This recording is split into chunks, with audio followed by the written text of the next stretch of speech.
usual seat, though. Okay, so are we good to go? It's 7. Okay, great. All right, so 7 o'clock. So I'd like to call the June 4th, 2025 meeting of the Meridian Township Environmental Commission meeting to order. So first thing on the agenda, Chair McConnell had a conflict, so he's not going to be here this evening. So he asked if I could chair the meeting, and that's why I'm talking. So and I get to pound the gavel. Yeah, call the meeting to order. So anyway, first thing on the agenda is roll call, right? Sure. So, yep, I can take care of that. All right, I'm Project Engineer Jack Hughes with the Meridian Township staff, and I'll commit a quick roll call here, starting with Commissioner Batten. Present. Commissioner Bellale.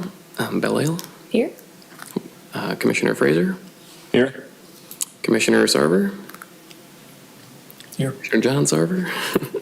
Commissioner Mixachek. Here. Commissioner Peterson. Here. Chair Bill McConnell. Absent. Trustee Lenz. Here.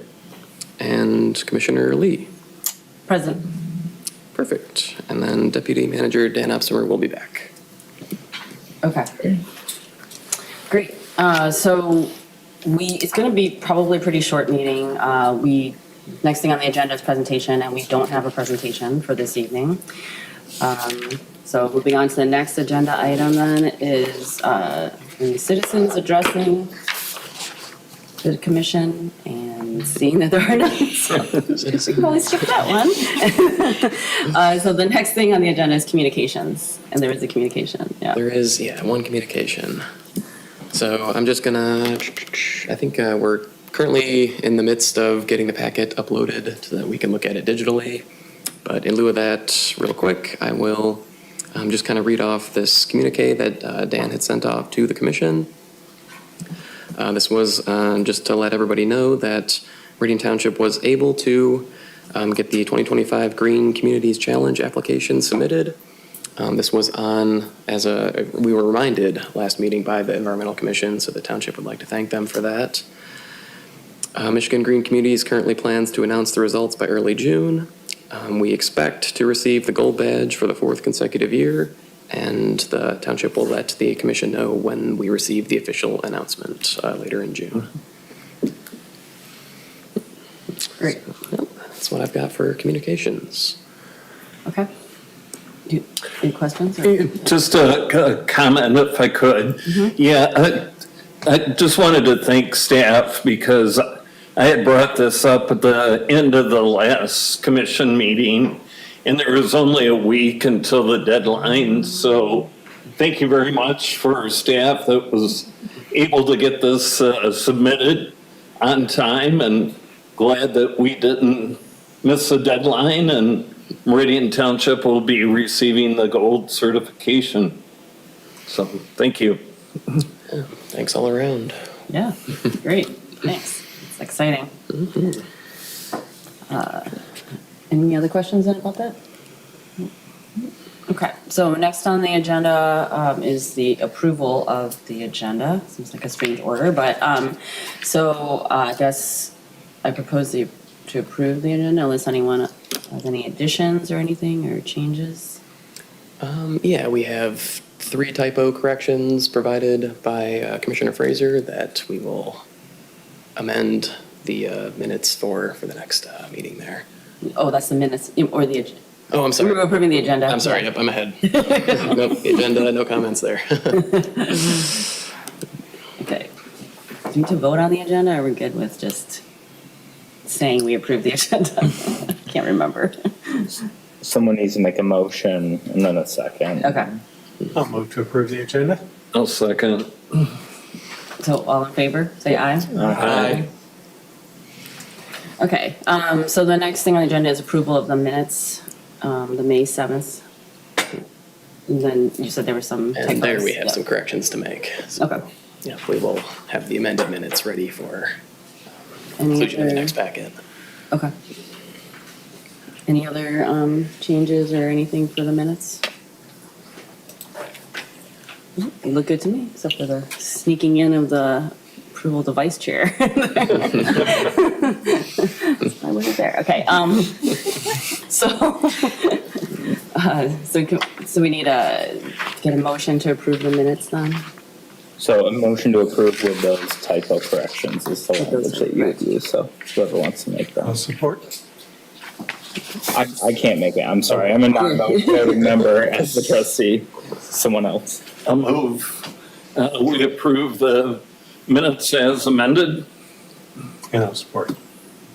Okay. So all in favor of approving the minutes with the corrections then say aye. Aye. Okay, great. So minutes approved. Chugging right along, next agenda item is new business, and we don't have any new business, is my understanding. So we can move to unfinished business. Alrighty.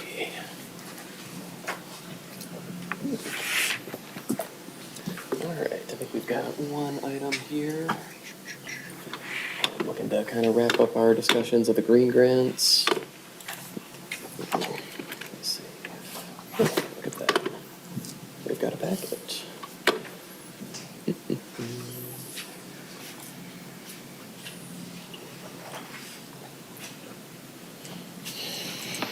Alrighty. So in the previous two meetings, we've gone over some of the applications for green grants. It is, we had a couple late, I'm trying to see if I can zoom in a little bit here. We had a couple late applications, one from the Mid-Michigan Land Conservancy, and then we had another application that we were going to go back and get some further information on from the Cornell Woods Homeowners Association. They had initially requested $7,000 for their green grant to create some native planting areas. As a quick reminder, here's Cornell Road. This green grant is focused on the creation of some green space up in this area here, the kind of the northeast corner of this lot area.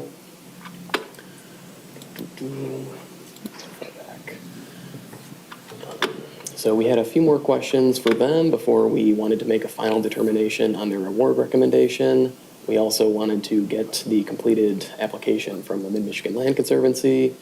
So previously, the commission had voted in favor to approve the amounts that were requested by the Girl Scout troop, the Montessori Radmore School, the Pine Creek 2 of Hazlet Condo Association, and the YMCA of Metropolitan Lansing Parkwood Branch.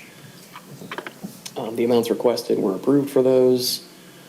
So the township then wanted to look into these other two that were kind of leftovers. We did arrange a meeting with the Cornell Woods Homeowners Association to go over their grant. We had a few questions for them. The first question we had was in regards to the bioswale they're creating along here. We were wondering if they would be able to open this up to the public, particularly through some school groups through the Cornell Elementary. The Homeowners Association is okay with that, so they're fine there. We were also curious if they would be able to or willing to let Okemos Public Schools, if interested, use the site for educational purposes. They are also okay with that. And related, we would like them to put up some educational signage that kind of explains the project and the species in the area for those schools. They are also on board with that idea. Lastly, we were wondering if they would consider reducing the size of their footprint in order to create kind of more of a drainage retention area. This would serve kind of the township more than them. They were not as keen on that idea, so we're just going to stick to their original plan for just native species. But we are still going to go ahead and recommend that we award them their full requested $7,000 as opposed to the $5,000 minimum that they had looked for. And we then received the completed grant the completed application from the Mid-Michigan Land Conservancy. And This application is in regards to native plantings throughout Meridian. Let me see if I've got a copy of that here.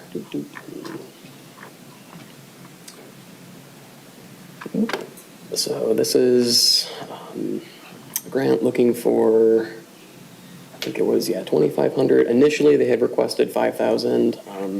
During their completed application, they had dropped that down to 2,500. And it's essentially a continuation of grants they have received previously to carry out these native tree plantings. So we presume this project to be in line with kind of previous year projects, and so we know it's in good hands, and we recommend that the Environmental Council proceed with awarding this grant to them. I believe we have some more information on where the plantings are and what kind of plantings we'd be looking at. If not, I think we can use kind of the previous year's grants as an example of kind of what they do and where they do it. I think Dan might have some further information on that for us. Yeah, and so real briefly, I'm going to pass out kind of the final report packet that the Mid-Michigan Land Conservancy provided. There are a few discrepancies in the final report kind of memo on the very first page that you'll see.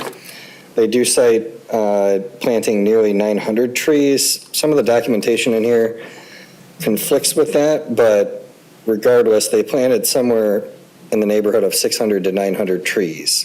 This green grant was for $700. So they have been investing well in excess just in the plantings alone, much less the labor involved. So given that this is a 501c3, nonprofit organization, and given the numbers that they're giving us, they're probably producing the greatest return on investment of any of the green grant recipients. So with that, I'll pass this out, and I'll leave it to Jack to continue.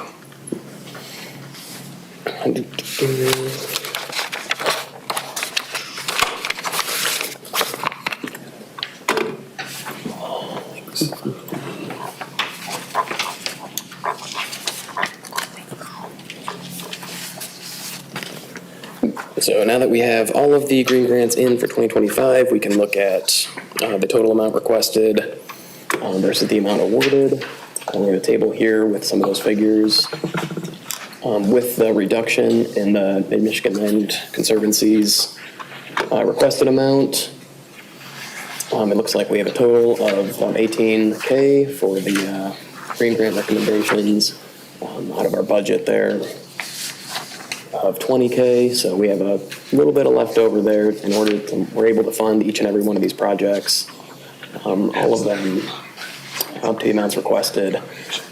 So considering this, the staff is recommending that the Environmental Commission go ahead and award the amounts requested for each of these projects, and we will see them through. So we have a motion here in bold that's been prepared, but before we get to that, I suppose, does the Environmental Commission have any questions about these two green grants? I have a couple questions. Sure. So one question is, and maybe you guys talked about last time because I wasn't here at the last meeting, but I guess for the species that a couple of these projects are planting, like native species, do you know, or can we ask them to potentially like work with the township, like Emma, or this, to kind of look at the species list and make sure they're appropriate for the site and the soil and all that stuff, then, so that we can have successful growth and. Yeah, that makes a lot of sense.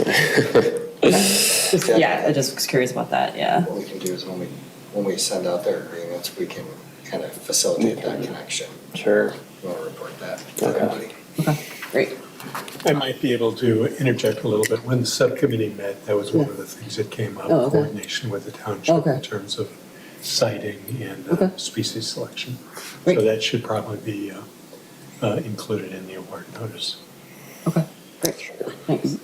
And then the second question I had was, so if if Mid-Michigan is planting the trees on private property, like, do we have any way to guarantee that those trees are, going to stay there and not be cut down if it's on private property, or if they transfer their property or anything like that? Yeah. Judy, right?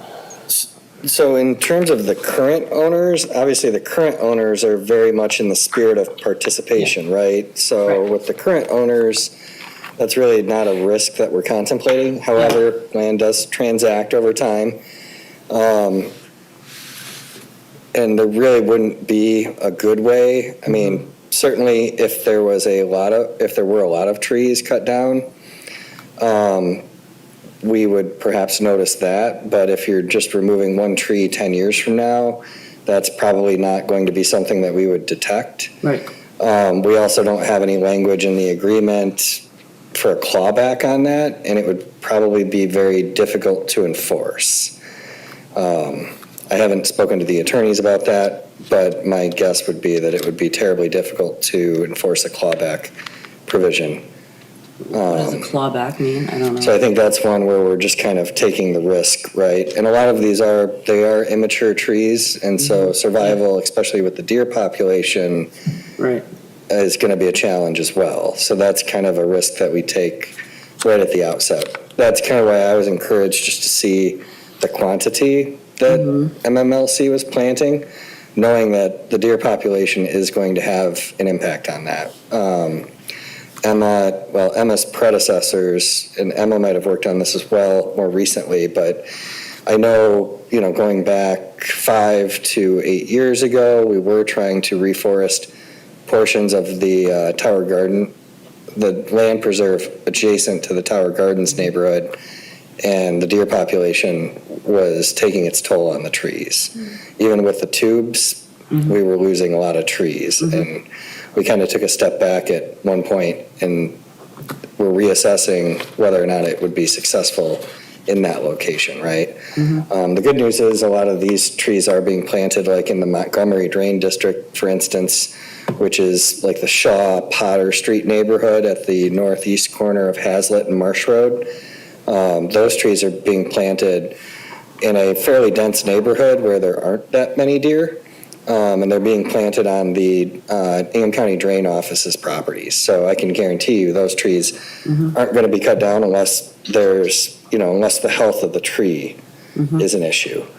Some of the trees were also planted in the wetland at the Cornell Woods HOA parcel that is the subject of the other application. Oh, okay. So I would say for all green grants from 2020 to present, that's, a risk that we are taking, is that the native plantings or any of this could go away, with or without the township's knowledge. Okay. I was wondering maybe if at some point there's a way to kind of check up on how those trees are doing, so that, and not from the cutting standpoint, but just from the, best practice standpoint, to make sure if there's anything that we could do to try to, increase the chances of those trees, to do better. Just to evaluate in the future for these type of projects, is it worth the township doing it?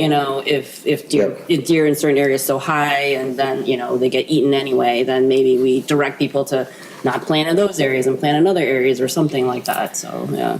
I think that's a great idea for a discussion item or a new agenda item at the next meeting, perhaps, as we talk about, and you're going to be very familiar with this, doing site visits for our formal meetings, right? Land preservation does it all the time. And that's something that we could maybe implement at the Environmental Commission level, where we go out and we visit a site or two. And that would be one of our regularly scheduled meetings, right? We can conduct our business in the field. We wouldn't be conducting much formal business, but it would predominantly be to visit some of our past green grant sites and just take a look at how things are performing and the health of any trees or plantings.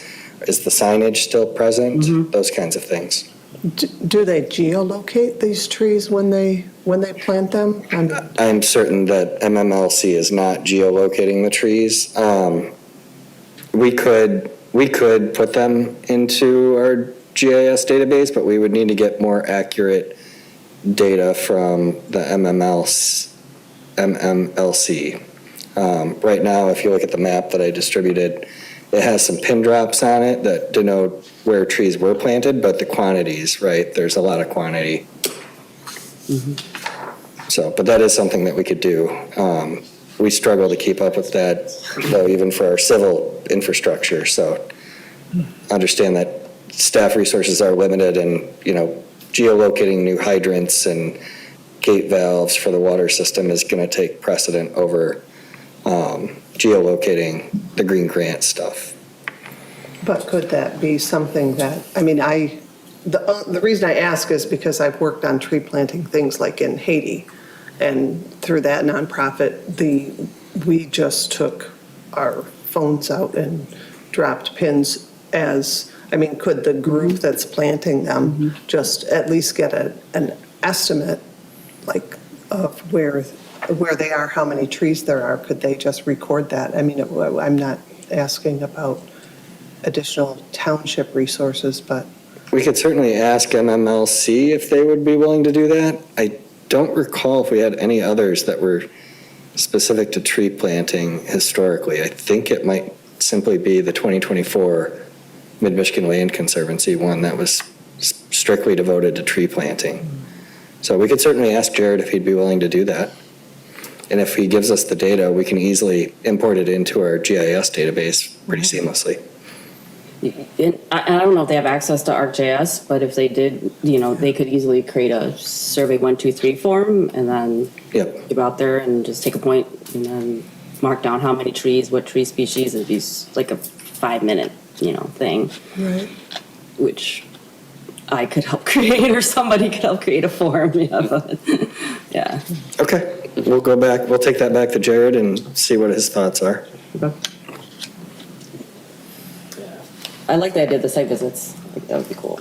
So. I like that too. I think that would really inform us how the impact of these funds are being used, and if it's really, like what the status is, so that we can be best informed. Okay, do we need to pivot a little bit? Do we need to, refine a little bit more, and to understand the lasting impact also with respect back to our whole plan that we've been. Yeah. Any questions? Yeah. Yeah, thank you. I was just kind of curious on the MMLC grant request. I know originally it was more than double the final request, and I was wondering how it got to that point and kind of what was missing from the original proposal. I'm not sure. I didn't really see their original proposal. If their last year's proposal was only 700, I guess this brings us a little closer to that. Also keeps us within the budget, but do you happen to know why they changed their mind, or? I didn't take a close look at the original proposal because it came in on the 2024 application form. They submitted it. I think they were having conversations with Mr. Harvey ahead of the window opening. And so they submitted a 2024 form for 2025. So they did not provide all the details and information that the other applicants did. So we more or less set that one aside, given that it was not apples to apples with all the other applicants. Okay, thanks. I did have a question also. I'm seeing in here, can you just give me a little more clarity? I see the green grant final report and then the Meridian Township tree allocation where it says the need at the bottom.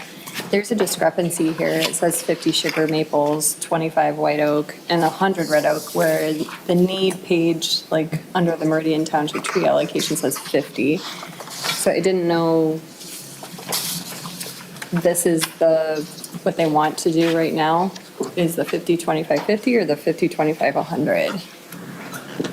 Yeah, Just wanted like, to understand that a little bit better. And then I have one other follow-up question too, sorry. So this letter is referring to the work from last year's green grant, just for clarification. Okay, And I think, so the second to last or the first sentence in the last paragraph, I believe what Jared is stating there is that these were the final trees that were planted under their 2024 grant application. from last So year, we could get clarification from him okay. on that, because he does conclude it with this week to conclude the project. And this was in response to us requesting an update on their 2024 grant. So he was providing this within a week or two of us requesting an update on the 2024 grant. So I think those were the final plantings that they were working on. Okay, so they still have to plant 50, 25, and 100? Is that what I'm understanding? We are not certain if those are in the ground or not. Because then on the other sheet, the Meridian Township tree allocation, at the bottom, it says 50, 25, 50, not, it doesn't match the 100 red oak. So that's where I just was curious about that. And it says they'll distribute to landowners, so I wonder if they will distribute to landowners, how we would track that? Because if the landowner then has the, capacity to plant wherever they want, how would we actually pin that with GIS if we wanted them to do that? So that's kind of where I'm going. I think I that guess. these numbers at the bottom of this sheet are in reference to the available versus requested. If you look at the sugar maple, there were 75 available, 125 requested, the difference being the 50 that's at the bottom. That's where those numbers are. And I think this sheet, according to Mr. Opsheimer, is that this is what they had left to plant of this. I think they're two different things. This is, Okay. that's the way I read it. Okay. I think we need just a little more clarity, though. Yeah, if you look, the numbers pretty much match up. So if you're looking at the Meridian Township tree allocation table, for white oak, there were 70 requested, 50 available. Jared lists 25 down at the bottom, but I believe he means 20 white oak, because that would match. I mean, he's volunteering his time, understand, please, that he's doing a lot of work to volunteer his time. So we also want to be courteous in speaking to him. But if you'd like, we could even ask maybe some of these green grant recipients come and present to the commission so that they can, there's a lot of discrepancies, right? And in the interest of not sending him a bullet pointed list to clarify all the discrepancies, because there's a lot of numbers that don't quite compute when he's doing thousands of dollars of work with a $700 grant. We're just trying to balance that relationship, because we do see a lot of goodwill coming from the MMLC. But we could look at having them come and speak to the commission as well. That would be an option. Yeah, I mean, I think that'd be great. I mean, I love the idea of tree planting, don't get me wrong. I'm just saying that I guess I'm trying to figure out how this whole thing works, and especially with planting on private land and with where are we picking these areas exactly, and are we doing it in places that would benefit the community the most, I guess. So that's where it's a little hard to tell what's happening here. So not that the concept, and I think it's great that he's doing it, but I'm just trying to figure out exactly what do we get, what's the benefit to the community in total, and where are these trees actually going and stuff like that, so. And I think, perhaps what we might, because anytime we're doing a grant process, right, we're limited to what people bring to us, right? And these are HOAs and the YMCA, the Hazlet Beautification Association.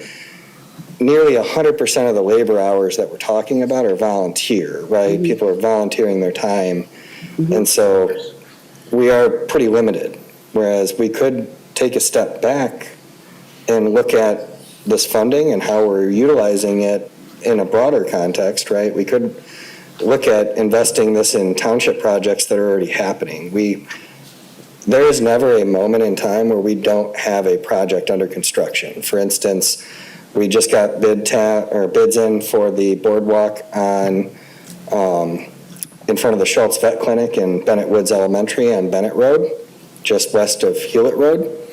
We could easily, if we, utilize green grant funding to invest in a public project like that, we can do things in the public right-of-way or on the school district's property and put it in an easement. We're already signing easements with the school district as part of that project for the boardwalk.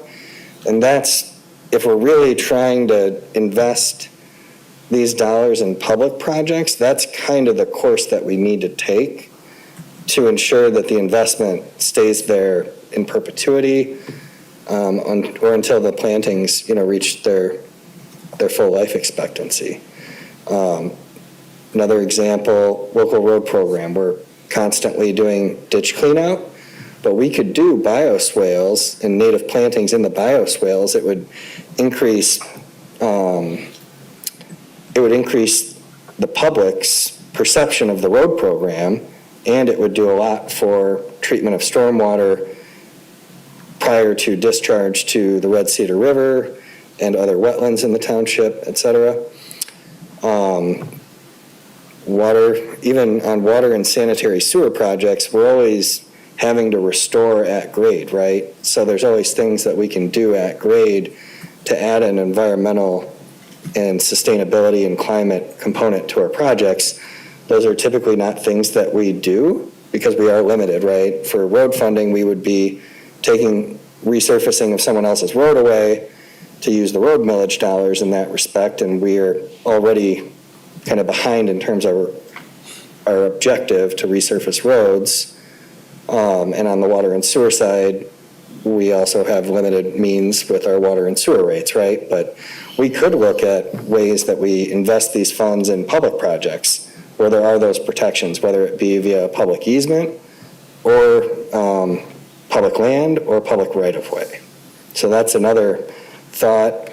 That could be a future discussion item where we just kind of take a step back and revisit, the green grant funds, right? Because it doesn't have to be a grant program. It can just be, how do we achieve the goals of the climate sustainability plan through strategic investment?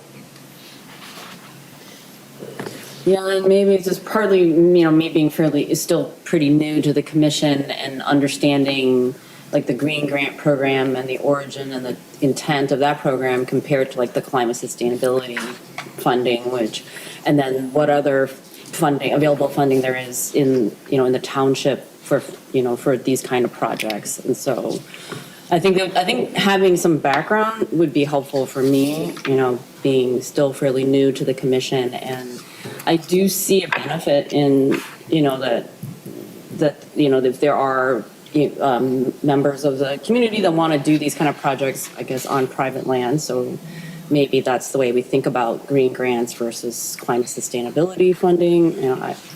That's where so I don't know if it's just me not understanding fully these programs and the differences between the two, but I think that's a good point to think about, what's the intent of these different programs, and then maybe, take a step back and think about what it is we want to accomplish and how to get there. Yeah, and I mean, the green grants, the origin was Treasurer DeShane had, it originally started as a tree planting exercise in year one. There were only 2 grants. Okay. I think one was for, both were for Okemos Public Schools, or one was for Okemos and one was for Hazlitt. I think it was one for each. Trees were planted on the Chippewa Woods site, which actually those trees are gone now due to the reconstruction of Chippewa Middle School. So to all of your point,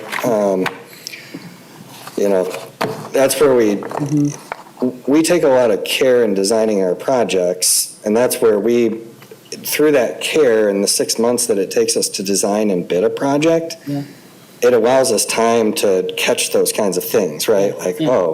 Is Okemos Public Schools going to renovate this post-World War II school that's reaching the end of its life expectancy? And might that impact this? Those are the kinds of things that are contemplated, right? Whereas this is kind of reactionary based on what people bring to us through their applications. But the origin was really just the tree planting exercise initially, and then through Mr. Harvey's work and the Environmental Commission, it kind of evolved into a more formal grant program. But it's really been something that's just kind of, the ship's kind of being built as it's sailed. So maybe we ought to have a discussion item where we just kind of give you a detailed history to the best of our ability, and we have a broader discussion, perhaps. I don't know, what do folks think about that? I think having a discussion, a general discussion is a good idea. Okay. Yeah, some of Commissioner Commissioner Lee's comments remind me of discussion we had when we were first doing the description of the green grants for this year, the request for proposals, and we were discussing, should we limit it to nonprofits or include businesses? And the sense I had at that time is that we serve a valuable purpose by essentially casting a broad blanket and including or not restricting who would receive the funds. And the little bit of exposure that I've had so far is that it seems to be a very well-received program. Recipients are very grateful to receive this as a potential resource. And word's getting out. It seems to be a program that other HOAs are looking at. My own HOA is starting to look at it too. And I can see a lot of value in maintaining it the way we have. But I really like the comment that, and the suggestion that maybe we need to invite a few prior recipients to report on what they've done. I'd love to hear the Michigan Land Conservancy tell us about their works, as an example.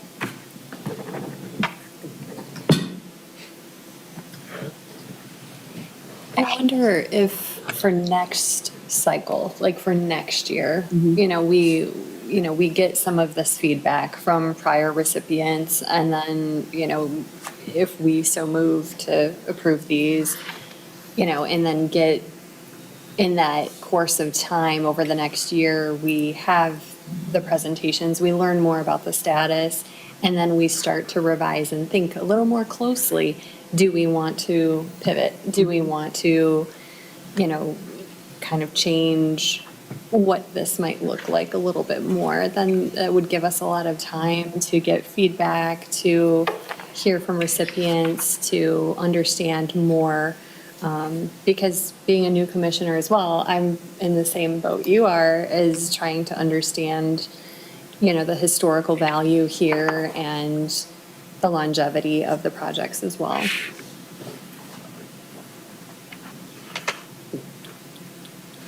Okay. Sounds like we want to try to get some reports from past grant recipients. We can look into maybe doing some site visits in the future for some of these projects too. And then we'll have some broader discussion about the program and before the next cycle, next year, and see what we want to do with this program and in the context of the other funding sources as well. Does that sound about right? Yes, I agree. Great. But we need to decide on this. Is that the motion? So with that as background, I'll make the motion to approve an increase to the award for the Cornell Woods Management Association from $5,000 to $7,000, and to award $2,500 to the Mid-Michigan Land Conservancy for the proposed projects. I'll second it. Okay. So do we just, we just vote all in favor, like as a group, or do we need to do the individual roll call or anything like that? I don't know. For this one, it's fine, just as a big group. I think for this one, I think it's just all pass or any nays kind of thing. I think sounds like it's a unanimous. So the motion is just for these two then, because we already voted on the other ones, is that correct? Okay. Okay, so all in favor then of the motion to increase Fort Knoll Woods from 5,000 to 7,000 and 2,500 to Mid-Michigan Land Conservancy, say aye. Aye. Any opposed? Any abstentions? Nope, so this passes.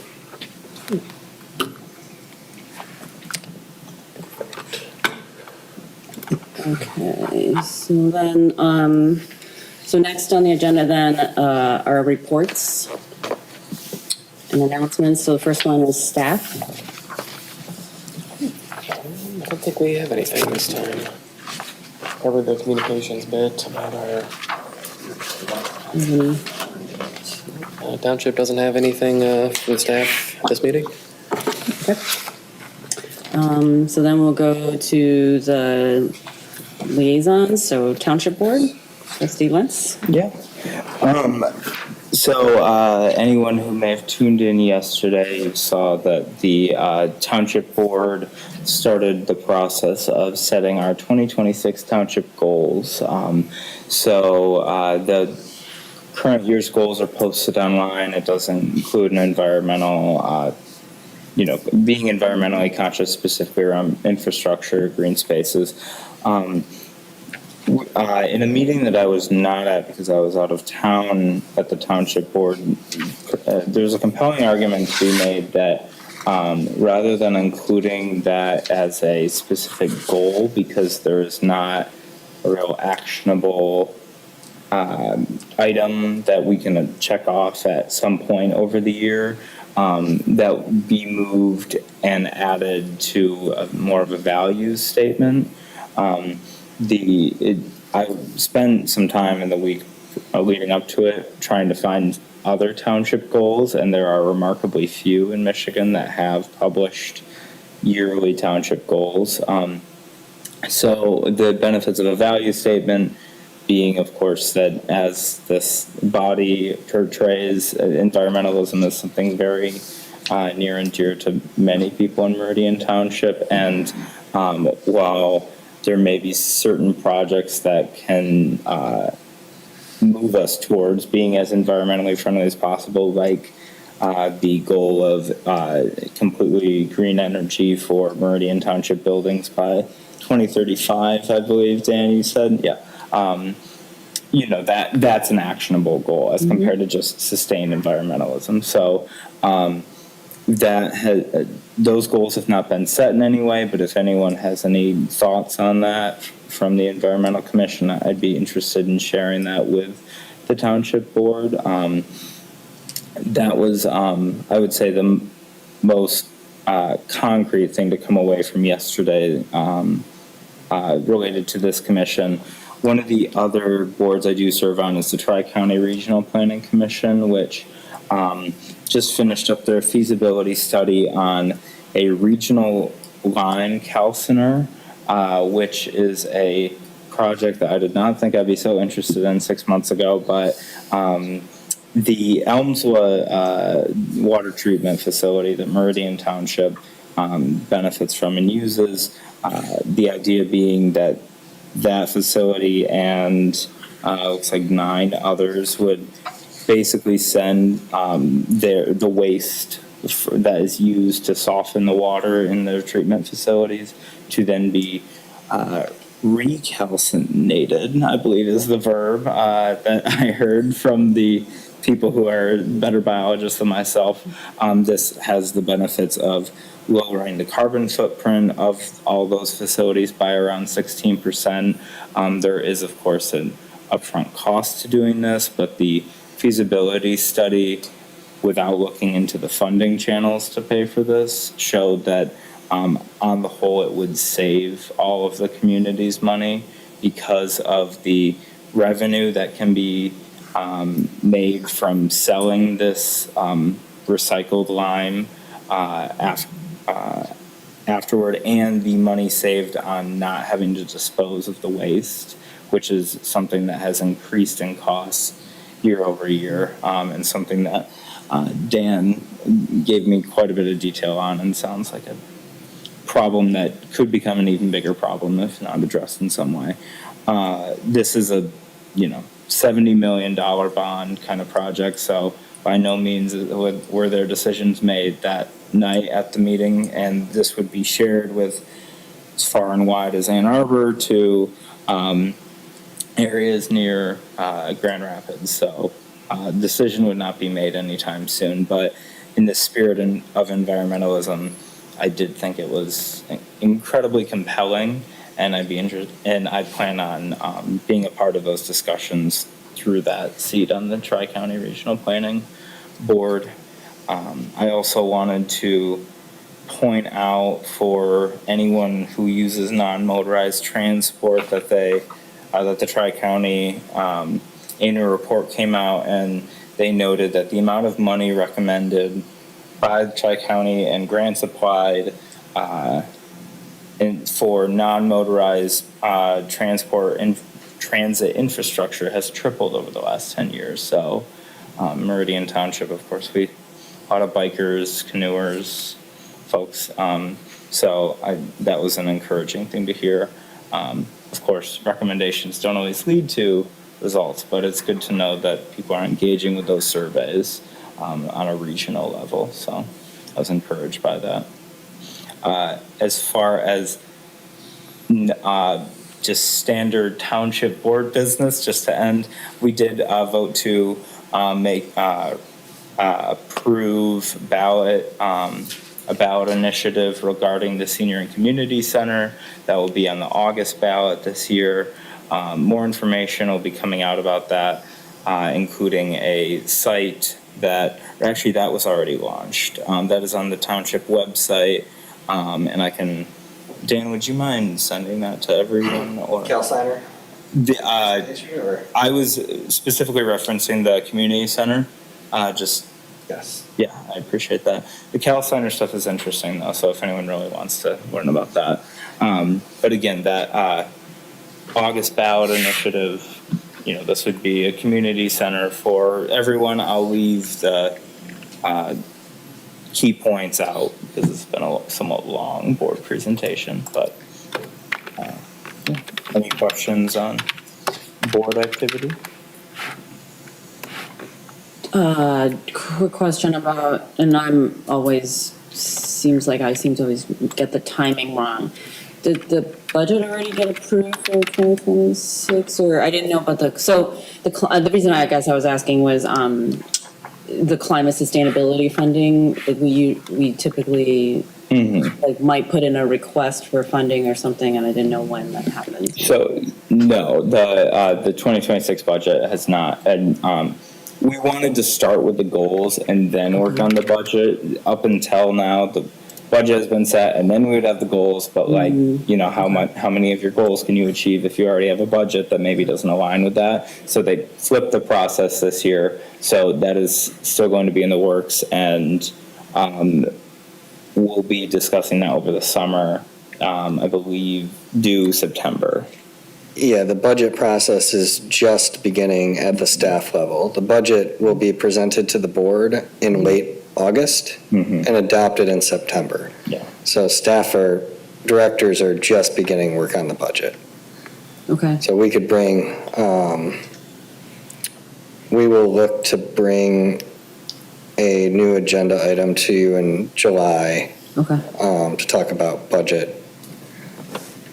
And we will, at some point here, when we are prepared to expend more of the climate sustainability funding, I'll actually have to double check. I can't recall if I rolled the 2024 funding forward in the Q1 budget amendments, but if not, we will address that in the Q2 budget amendments. Okay. And to Trustee Lenz's other question, if you go to meridian.mi.us/center, that is the URL will elongate, but you just need to do /center, and that will bring you to this page. It just went live about 3 hours ago. And it has all of the information and the new FAQ document that we have been developing over the past 2 weeks, which goes through what I would imagine would be about 90 to 100% of the questions that would be top of mind. So please take a moment to review that. We have financial information, presented there, including the approximate cost based on taxable value of your home, as well as a way to calculate the exact cost. The ballot language for both proposals is contained there, and the election information, including early voting, which is now legal in Michigan due to a recent ballot proposal that voters approved statewide.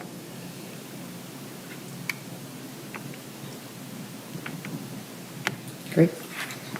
Yeah, that'll be good to look at. Sounds exciting.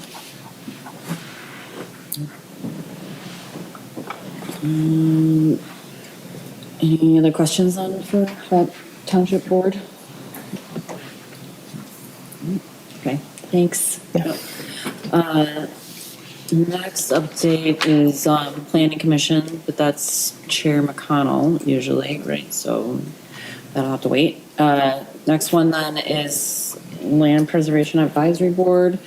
So that's me, and I wasn't, it's been a while, so maybe I already gave this update then, but the climate sustainability funding included, the signs, and so I think I mentioned that last time the signs have been printed, they were ready, now they actually have been installed.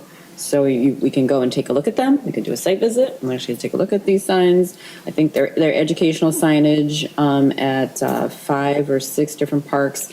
And they also have a QR code, I believe, on the sign that takes you to the wetland ordinance then as well for the township.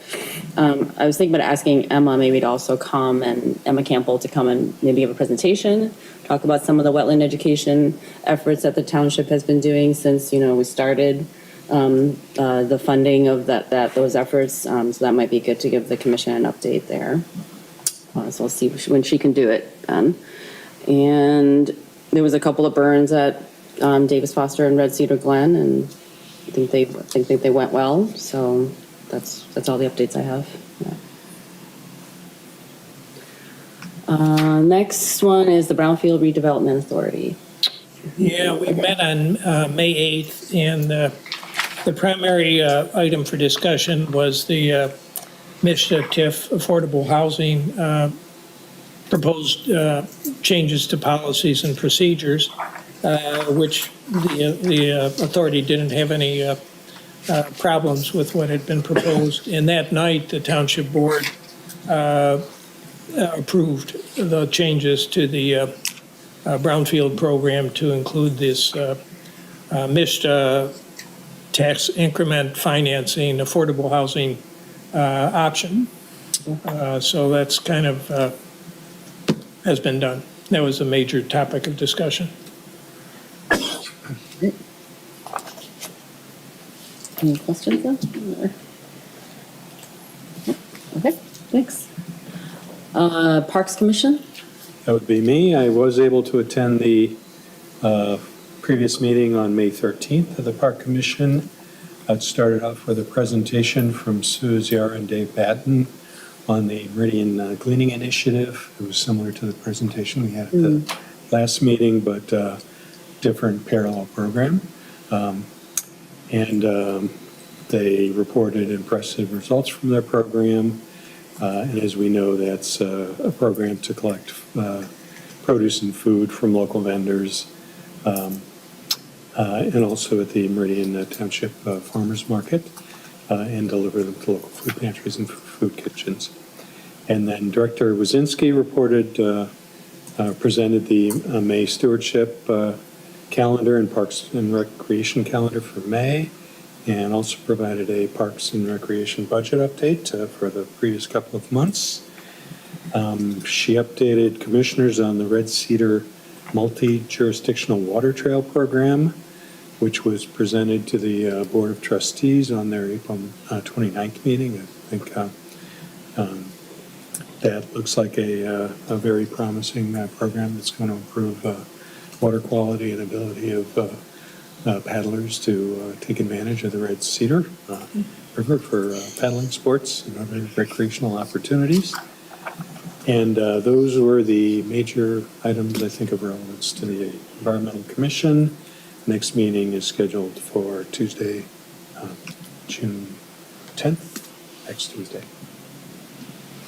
Any questions? Okay, great, thank you. Okay, moving on to the teams, so the energy team. Yeah, a couple items. One is that, we had a solarized meeting back in April. And of course, it takes a while to go through the process, but I just recently learned that this time we've had 13 contracts signed for solar installations. And so all the residents participating in the Group I will get a 13% discount on top of the 30% federal tax credit. And that's pretty high compared to our previous experience. So, the maximum in the program is 15%.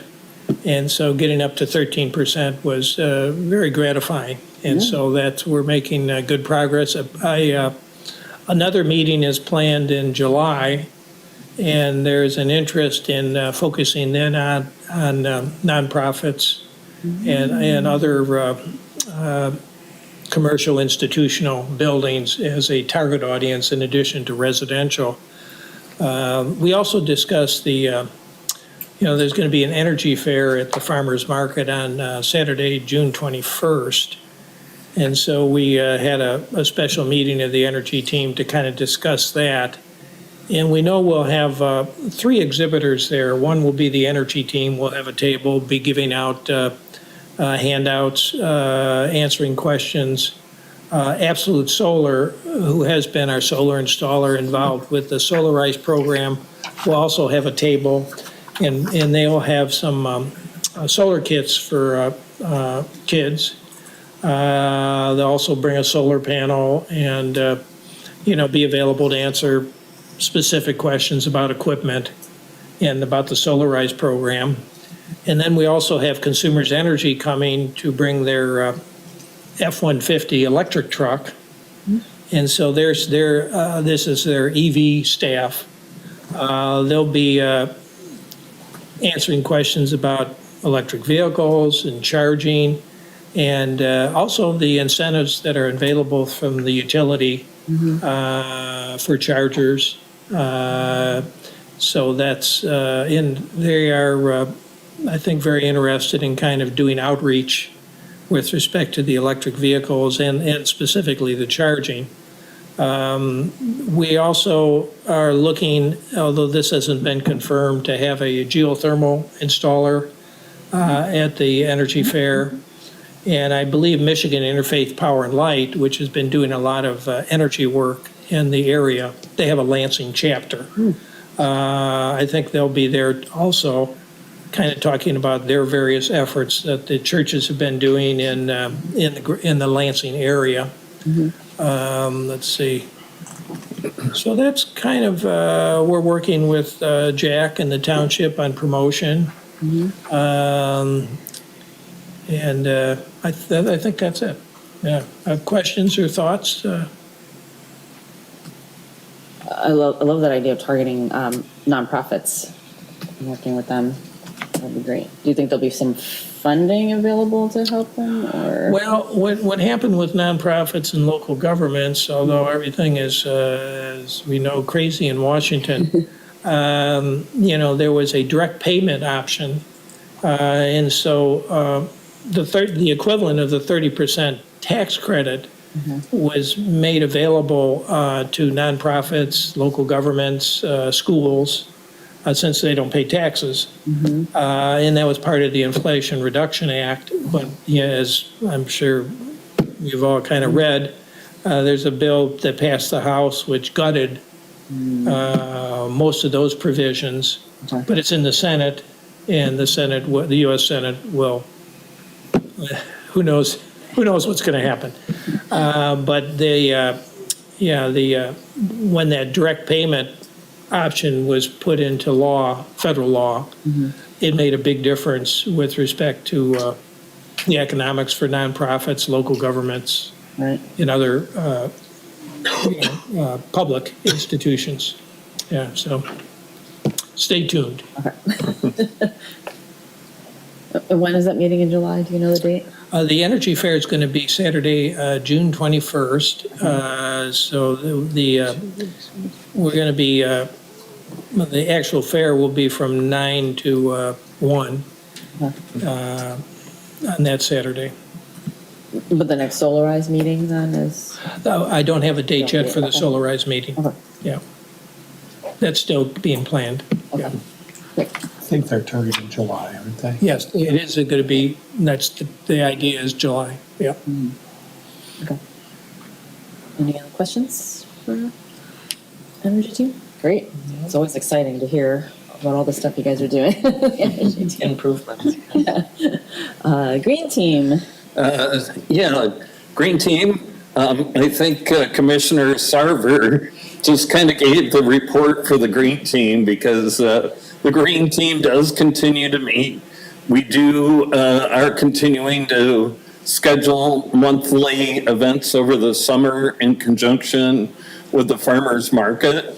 But our next event is on June 21st, and the Energy Team has kind of taken the lead on that event, so we appreciate you guys doing that. And the most recent event was back on May 17th, Plant a Native Meridian. And I actually wasn't in attendance. I'm not sure if a couple of the other commissioners could state how that went, but other than that, that's pretty much it. Yeah, so I was there the whole time that day, and it went really well. It was rainy and a little bit cold for May, but it was, I think, fairly successful. We got interested people. In basically what it was kind of almost a presentation on composting and how to properly grow a garden. And so we had various different people coming to help us present on it and kind of sharing the difference between carbon and nitrogen, right? Like getting that ratio correct in the soil. And it was really fascinating for me as someone who is still learning about all of this stuff.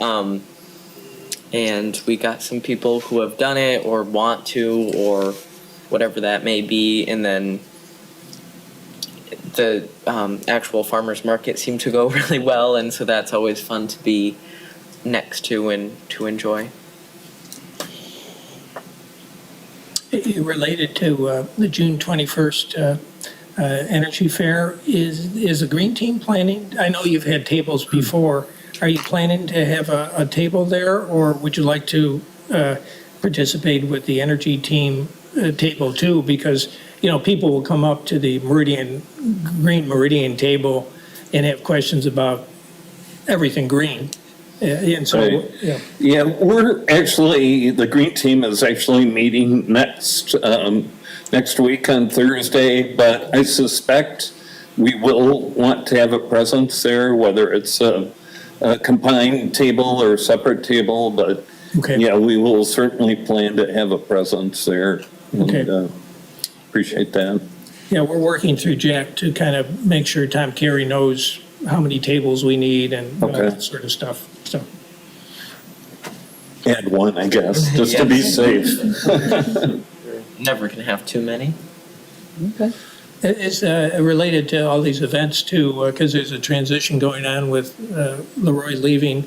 There was something on the schedule for a green fair in the future, and also something related to green commuting. And Yeah. is the Green Team going to be kind of looking at those events too, or?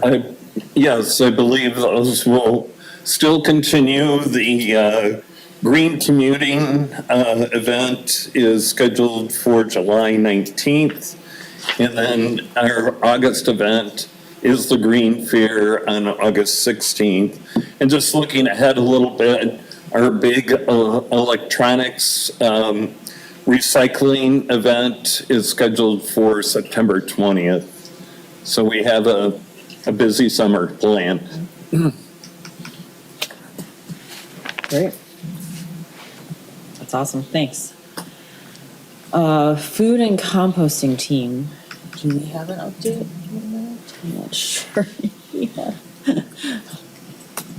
No, okay. Green burial team. Yeah, there's really no new news from the Green Burial Group. I think they're still planning or are hopeful of presenting to the township board in July, but nothing further on that at this point. Okay.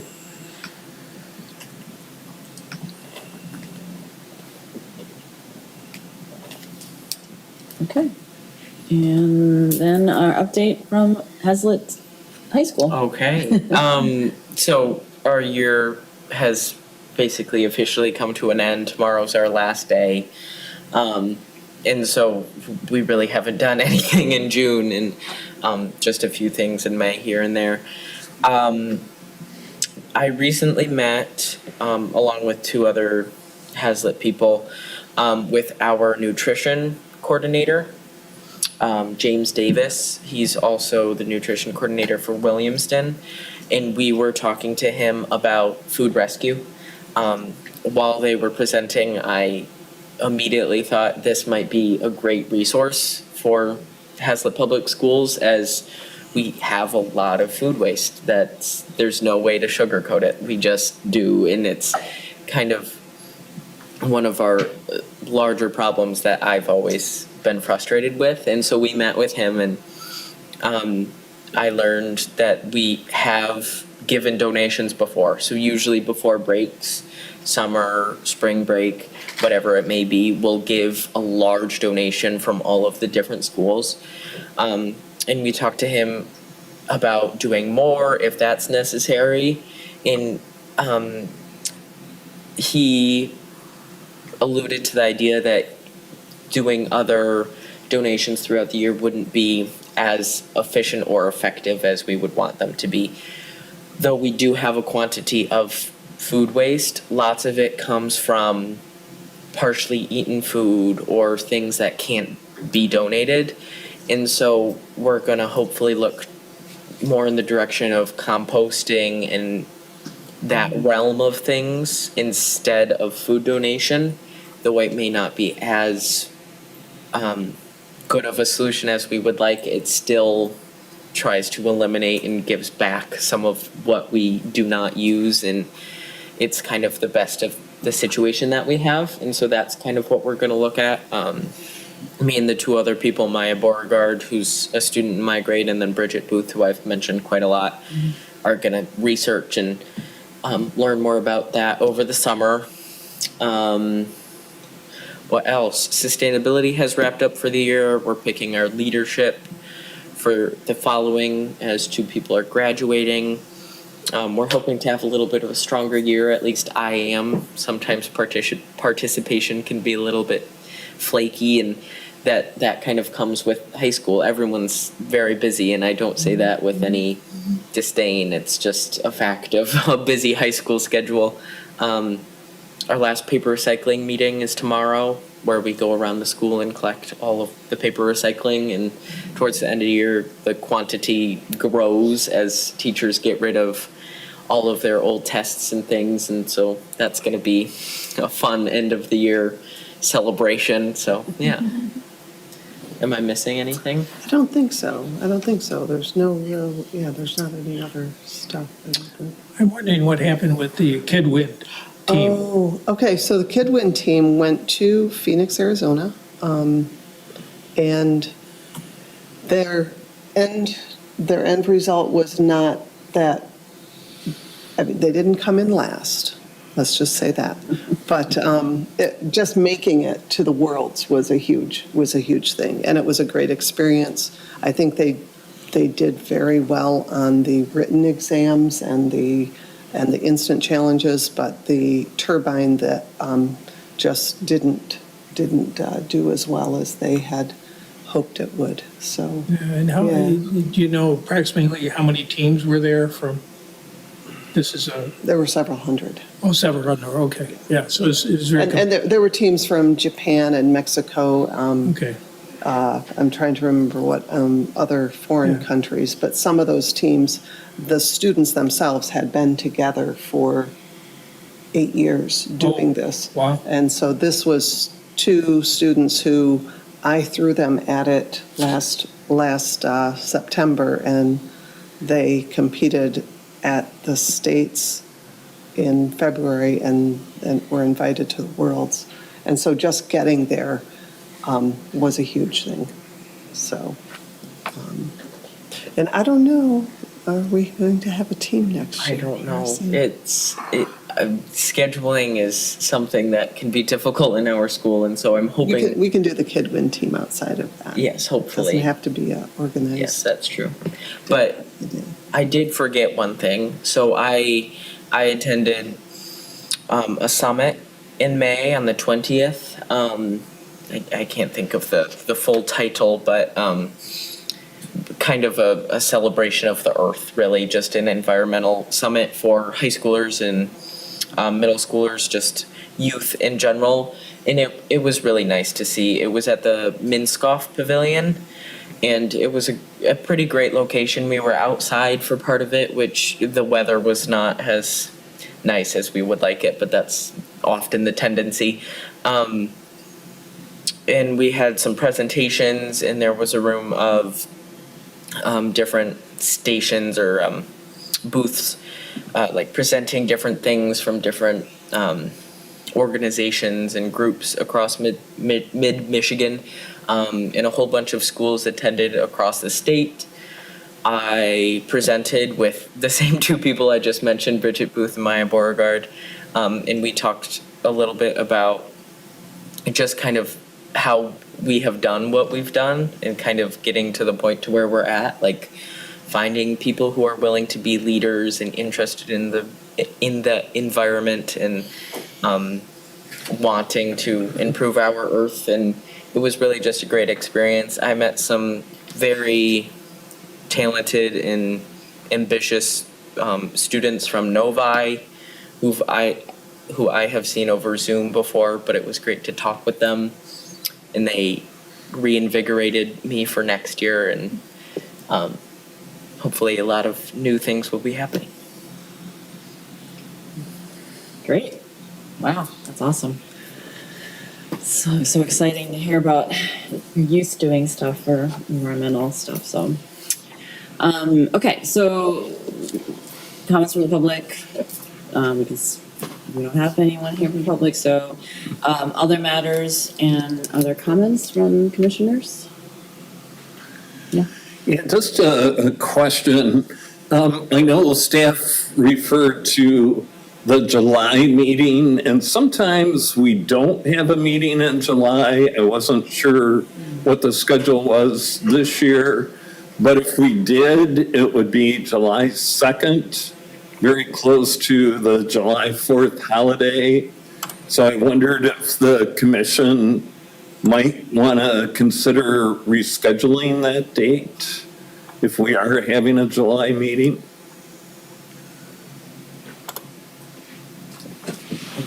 Yeah. We do show that the schedule that the commission adopted would have been likely the November or December meeting of 2024 did include a July 2nd meeting. So in terms of the public notice that is required under the Open Meetings Act, we are good to have a meeting, but we could also cancel if that is the desire of the commission. I just raise it as a possibility because I know quite a few people tend to be out of town during that week. So, Way to start this would maybe be asking if anyone knows they're out of town, because if we don't have enough for a quorum, I think that might answer a question for us. Of voting members, I should say. Yeah. I'm not one of them. So anyone know who plans to be here? Or I not will be here? definitely be in town for sure. I'm not traveling that week. Okay. Yeah, what about everybody? Yeah. Anybody else? Who will be here? Who will not be here? I'll be here. Okay. I'll be here. I'm not 100% certain. Okay. I would normally not be here, but if we're meeting, I could try to make it back. Okay. Okay. Sounds we don't know what Chair McConnell, but it sounds like at least most of the commission will be here. So I think we can go ahead and just leave it for now then. Yeah, I see no reason to cancel it altogether. But thanks for bringing that up. It's a good Sure, point. no, Yeah. of course. Okay, and if there's any other comments then? Nope, and then meeting is adjourned then. Great, thank you. Thank you. Everybody.